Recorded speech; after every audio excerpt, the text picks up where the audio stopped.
Hello प्यारे बच्चों, कैसे हैं आप लोग और कैसी चल रही है आप लोगों की पढ़ाई। आज हम लोग जो लेकर आए हैं टॉपिक बहुत ज्यादा इंपॉर्टेंट है। बहुत ज्यादा डिमांड थी बच्चों की कि मोल कॉन्सेप्ट की वीडियो बनाइए और ट्रिक के साथ। तो आज हम लोग देखेंगे ट्रिक के साथ कि मोल कॉन्सेप्ट को हम कैसे कर सकते हैं। बहुत आसान टॉपिक होता है, सिर्फ थोड़ा सा कॉन्सेप्ट क्लियर करने की जरूरत होती है। अगर हम ये कॉन्सेप्ट क्लियर कर लेंगे तो हमारे लिए बहुत आसानी हो जाएगी। सबसे पहले हम लोग क्या करते हैं, मोल कॉन्सेप्ट समझने के लिए ये एक लाइन लिख लेते हैं जिसमें हम लिखते हैं कि किसी भी चीज का अगर एक मोल लेकर आ रहे हैं तो उसके अंदर 6.022 इंटू 10 की पावर 23 मतलब एवोगैड्रो नंबर या एवोगैड्रो कांस्टेंट के बराबर होते हैं एटम्स या मॉलिक्यूल्स। और वही बराबर होता है ग्राम मॉलिक्यूलर मास के, और वही बराबर होता है इतने वॉल्यूम के। अगर हमारे पास ऊपर वाली लाइन हमें याद रहेगी तो हम बहुत आसानी से क्वेश्चन कर सकते हैं। अब जरा देखिए, जब हमारे पास ऊपर वाली लाइन है और हमसे कहा गया क्वेश्चन कि कैलकुलेट नंबर ऑफ मोल्स। अब जरा देखिए हमें क्या करना है, मोल्स लिखा है, पूरी लाइन में मोल लिखा है ये, ठीक है ना। अच्छा, उसके बाद लीटर लिखा है और लीटर लिखा है ये। तो हम इस तरह से एरो बना देते हैं इन दोनों पे हमने एक एरो बना दिया। अब इसका इस्तेमाल नहीं करेंगे, ये कोई चीज जो गिवन है अभी इसका इस्तेमाल नहीं करेंगे और ये भी इस्तेमाल नहीं करेंगे। अब हम ऊपर से लाइन लिख देते हैं कि एक मोल जो होगा, अगर हम CO2 का भी लिखना चाहें तो लिख सकते हैं 1 mole of CO2 is equal to 22.4 litre. ठीक, 22.4 लीटर। देखिए ऊपर जो चीज थी ना वो हमने लिखी अभी सिर्फ, और कुछ नहीं किया, ठीक है। अच्छा, उसके बाद हमारे पास हम अगर 1 लीटर का निकालना चाहें तो 1/22.4 CO2, ठीक, इज इक्वल टू 1 लीटर। अब हम जब इसको नीचे लेकर आ जाएंगे तो ये हो जाएगा, ठीक है। इसको यहां मोल लिख देते हैं 1 मोल, ठीक है, क्योंकि हमें मोल से निकालने थे। अब हमें निकालना कितने के लिए है, अब हम देखेंगे यहां कितने के लिए निकालना है हमें, 11.2 के लिए। तो अब हम यहां इसको 11.2 लीटर के लिए निकालना चाहते हैं तो यहां भी 11.2 से मल्टीप्लाई कर देंगे। तो जब हम इसको इससे कैंसिल करेंगे तो हमारा आंसर आ जाएगा 2। तो जब 2 आएगा तो 1/2 की वैल्यू होती है 0.5। तो 0.5 मोल हमारा आंसर आ जाएगा। अगर हमारे ये भी समझ में नहीं आया तो कोई परेशानी की बात नहीं है, अगला क्वेश्चन हम करेंगे तो समझ में आ जाएगा।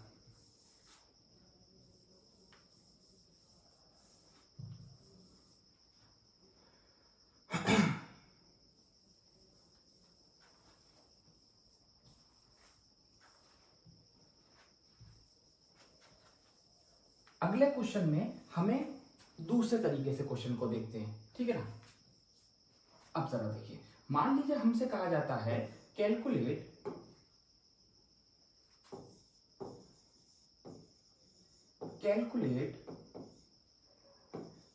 मास ऑफ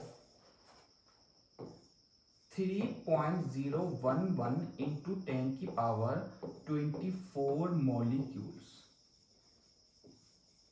ऑफ, मैं CO2 ही ले लेता हूं ताकि आप लोगों को ज्यादा परेशानी ना हो। CO2 बहुत आसानी से मॉलिक्यूलर मास इसका याद होता है, इसलिए हम ले रहे हैं, ठीक है। अच्छा, अब क्या करते हैं, अब हम करते हैं ये कि सबसे पहले हम ये देखेंगे कि किसका रिलेशन हमें ऊपर बनाना है। तो किसका रिलेशन बनाना है वो करने के लिए हम देखते हैं कि यहां लिखा है मास और यहां लिखा है मॉलिक्यूल्स।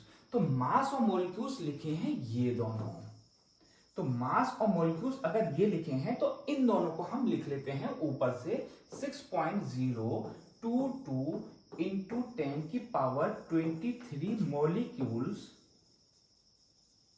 इज इक्वल टू, ये किसके बराबर होगा, मॉलिक्यूलर मास। किसके मॉलिक्यूलर मास के बराबर होगा, अपने ही जो गिवन हमें कंपाउंड होता है उसका। अगर हमें मॉलिक्यूलर मास निकालना है, अब बात आती है कि मॉलिक्यूलर मास कैसे निकालेंगे। तो मॉलिक्यूलर मास निकालने के लिए सबसे पहले हम क्या करते हैं, ये हमें एटॉमिक नंबर गिवन है, ठीक, ये एटॉमिक नंबर है और इधर एटॉमिक मास है, ये हमारे एटॉमिक मास हैं।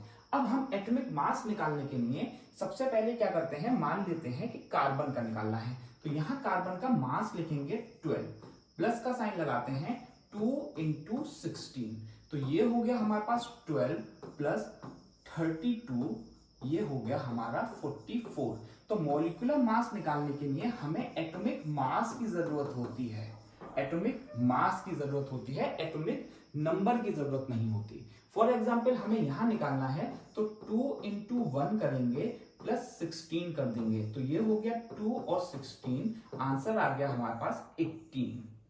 ठीक, इसी तरह से अगर हमसे कहा जाता है कि मॉलिक्यूलर मास निकालिए HNO3 का, तो इसका हमें निकालने के लिए क्या करना पड़ेगा, जरा देखिए। इसका निकालने के लिए हमें सबसे पहले H का लिखते हैं। H का मास कितना है, यहां से लिखा 1, प्लस का साइन लगाया। नाइट्रोजन का कितना है 14, फिर से प्लस का साइन लगाएंगे क्योंकि ये दूसरा एलिमेंट है, और फिर देखते हैं 3 into 16, 15 प्लस 48, तो आंसर आया हमारा 63। तो इस तरह से हम लोग मॉलिक्यूलर मास निकालते हैं। आप लोगों को NaOH का मॉलिक्यूलर मास निकाल के कमेंट में बताना है, और बताना है कि Al2O3 का मास कितना होगा, मॉलिक्यूलर मास। अब जरा आते हैं अपने क्वेश्चन पे, हमें बताना था मास, तो अब हम यहाँ मॉलिक्यूलर मास लिखेंगे। हम क्योंकि निकाल चुके हैं तो हमने पीछे से देखकर लिख दिया 44 ग्राम CO2। अब हमसे कहा गया है कि इतने के लिए निकालिए, इस वैल्यू के लिए कहा गया है, इसके लिए निकालिए। तो अब हम क्या करेंगे, जरा देखिए। सबसे पहले हम क्या कर देते हैं कि एक मॉलिक्यूल के लिए वैल्यू निकालते हैं। एक मॉलिक्यूल के लिए ये वाली वैल्यू नीचे चली जाएगी डिनोमिनेटर में, तो ये हो जाएगा हमारे पास 6.022 इंटू 10 की पावर 23। अब हमें निकालना है कितने के लिए, अब हमें निकालना है इस वैल्यू के लिए। तो हम जिस वैल्यू के लिए निकालना होता है उससे मल्टीप्लाई कर देते हैं, तो ये हो जाएगा हमारे पास 3.011 इंटू 10 की पावर 24। तो जब हम इसको कैंसिल करेंगे तो ये हमारा कैंसिल होकर बन जाएगा 2, और 10 की पावर 23 जब ऊपर जाएगा तो 10 की पावर 24 में से 23 माइनस करेंगे तो ये सिर्फ 10 बचेगा। तो जब हम इसको इससे कैंसिल करेंगे तो हमारा 10 बचेगा। ठीक, जब 10 को, ये हमारे पास यहाँ 10 आ गया, इसको इससे कैंसिल करेंगे तो 22, आंसर हो गया हमारे पास 250 ग्राम। इसका मतलब ये हुआ कि इतने मॉलिक्यूल्स के पास हमारा इतना मास होगा CO2 का।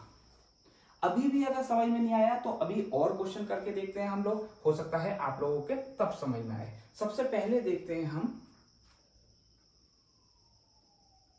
कैलकुलेट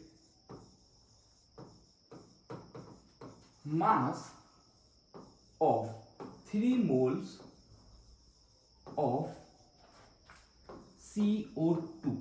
अब जरा देखिए, यहां मास और मोल्स लिखे हैं, तो अब हम लिखेंगे कि molecular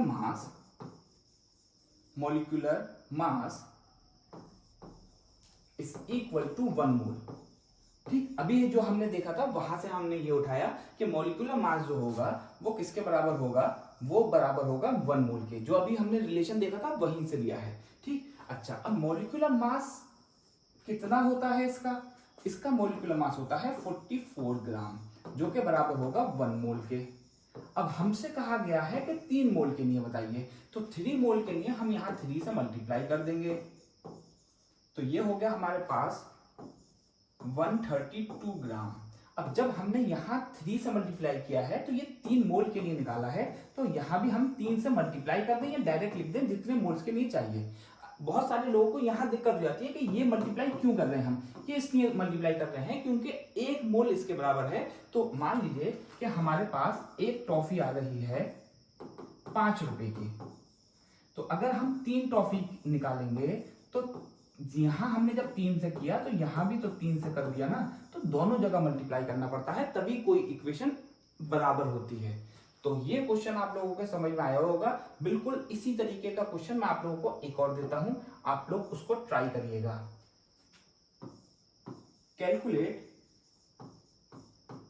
mass of 5 moles of H2O। इसको ट्राई करिएगा पहले, फिर मैं आप लोगों को बता रहा हूं कि आंसर क्या होगा। पहले रोक कर वीडियो इसको आप लोग सॉल्व करिएगा। आंसर इसका होगा हमारा 90 ग्राम। ठीक, आप लोग चेक करिएगा, फिर बाद में मुझे बताइएगा कि सही आया कि नहीं। अब जरा देखिए दूसरा क्वेश्चन देखते हैं हम। ठीक है, मैं फिर से लिख देता हूं जो हम लोग की इक्वेशन थी कि 1 मोल मॉलिक्यूलर मास इन ग्राम के बराबर होगा, यही बराबर होगा 6.022 इंटू 10 की पावर 23 एटम्स या मॉलिक्यूल्स के, और यही बराबर होगा 22.4 लीटर वॉल्यूम के। ठीक, इसमें से हमें रिलेशन ढूंढना होता है। अब हम बहुत सारे क्वेश्चन एक साथ देखते हैं ताकि चीजें क्लियर हों। मान लीजिए हमसे कहा जाता है कैलकुलेट मोल्स इन 3.011 इंटू 10 की पावर 24 मोलिक्यूल्स ऑफ NaOH। ठीक है, NaOH के इतने मोलिक्यूल्स के अंदर कितने मोल्स होंगे। अभी मैंने आप लोगों को बताया कि सिर्फ ये किया करिए कि यहां से एक एरो बना दिया करिए, जो हमें रिलेशन बनाना है, हमें रिलेशन इसका बनाना है। तो पहले इसको लिख लीजिए, 1 मोल, अगर ये लिखना चाहें आप लोग के NaOH का तो ये लिख लीजिए 1 mole of NaOH is equal to कितने के बराबर होता है, कोई भी चीज इसी के बराबर होती है। पहले हमें ये नहीं देखना होता कि हमें क्या गिवन है, ये नहीं देखते, पहले हम रिलेशन बनाते हैं। अब हमें पता चल गया, अब इतने मॉलिक्यूल्स का हो गया। अब हमें पहले एक मॉलिक्यूल का निकाल लेना है, क्योंकि हमें मॉलिक्यूल्स का निकालना है यहाँ। तो एक मॉलिक्यूल के लिए 1 मोल अपॉन 6.022 इंटू 10 की power 23 is equal to 1 molecule. अब हमारे पास एक मॉलिक्यूल की वैल्यू आ गई। अभी आप लोगों को बताया था कि जब इक्वेट करेंगे तो जब यहां मल्टीप्लाई करेंगे तो हमें यहां भी मल्टीप्लाई करना पड़ेगा, क्योंकि ये वैल्यू इसके बराबर आई है। अब अगर मैं इसको 5 से मल्टीप्लाई करूंगा तो यहां भी 5 से मल्टीप्लाई करना पड़ेगा। अब मुझे निकालना कितने के लिए है, निकालना मुझे 3.011 इंटू 10 की पावर 24 के लिए है। तो मैं यहां भी उसी नंबर से मल्टीप्लाई करूंगा, तो 3.011 इंटू 10 की पावर 24। अब इसको सॉल्व करेंगे तो यहां आ गया हमारा 2, और इसको कैंसिल किया तो आया 10, तो इसको कैंसिल किया तो हमारा आया 5। तो इसका मतलब 5 मोल्स होंगे इज इक्वल टू 3.011 इंटू 10 की पावर 24 मॉलिक्यूल्स के अंदर NaOH के। लास्ट क्वेश्चन हम लोग देखते हैं। उम्मीद है आप लोगों को थोड़ा सा समझ में आया होगा ये, अगर नहीं आया तो भी बताइएगा, फिर मैं आप लोगों को कुछ दूसरी तरकीब बताता हूं जिससे और आसानी हो सके, लेकिन कोशिश करिएगा कि यहां से आपसे क्वेश्चन हो जाए। अब लास्ट क्वेश्चन देखते हैं वॉल्यूम से related.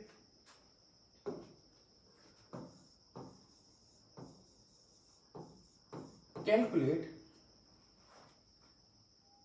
Volume of 22 gram of CO2। ठीक, अब हमें वॉल्यूम और ग्राम, वॉल्यूम और ग्राम कहां लिखा हुआ है, ये लिखा हुआ है। तो सबसे पहले हम लिखेंगे मॉलिक्यूलर मास इन ग्राम। मॉलिक्यूलर मास इन ग्राम जो होगा वो बराबर होगा 22.4 लीटर। याद रखिएगा, फिर से मैं बता रहा हूं कि यहाँ जो वैल्यू होती है उसको हम बाद में रखते हैं, पहले जो रिलेशन होता है वो ऊपर से देख कर लिखते हैं। अब मॉलिक्यूलर मास इन ग्राम है तो वो 44 ग्राम होगा। क्यों होगा ऐसा, क्योंकि CO2 का है, CO2 का मॉलिक्यूलर मास हम निकाल चुके, तो ये हो जाएगा हमारे पास 22.4 लीटर के,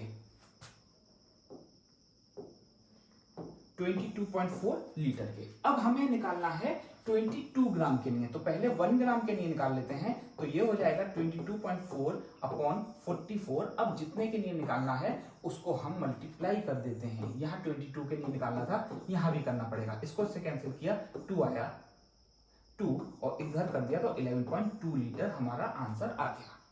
बिल्कुल सेम क्वेश्चन मैं आप लोगों को दे रहा हूं, आप लोग ये करके देखिएगा। Calculate volume of 200 gram of CaCO3। ये वैसे सॉलिड होता है, लेकिन इसका वॉल्यूम निकाल के देखिएगा, प्रैक्टिस के लिए क्वेश्चन ले लिए गए। ठीक है, अब मैं आप लोगों को क्वेश्चंस दिए हैं, इसको प्रैक्टिस करिए और मुझे बताइएगा कि कैसे आप लोगों के आंसर आते हैं। Thank you.